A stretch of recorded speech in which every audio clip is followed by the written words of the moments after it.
ఈరోజు future city development authority కార్యాలయానికి భూమి పూజ చేసుకున్నాం. అట్లాగే ఈ ఫ్యూచర్ సిటీ సంబంధించి ఔటర్ రింగ్ రోడ్ నుంచి ఈ ఫ్యూచర్ సిటీ కలుపుతూ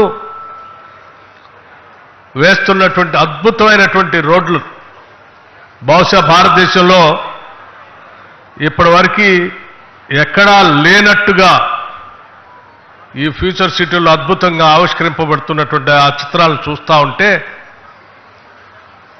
ఈ దేశ భవిష్యత్తు అంతా కూడా ఈ ఫ్యూచర్ చుట్టూ తిరుగుతుందేమన్నటువంటి అద్భుతమైన ఆలోచనలతో ఈరోజు ఆ రోడ్డుకు కూడా మనం భూమి పూజ చేసుకున్నాం. అటు ఇటు ఎలివేటెడ్ రోడ్లు, సర్వీస్ రోడ్లు, మధ్యలో మెట్రో రైలు సంబంధించినటువంటి రవాణా సౌకర్యం, ఈ రకంగా బహుశా ఈ దేశంలో ఏ నగరానికి కూడా ఇటువంటి వ్యవస్థ లేదు.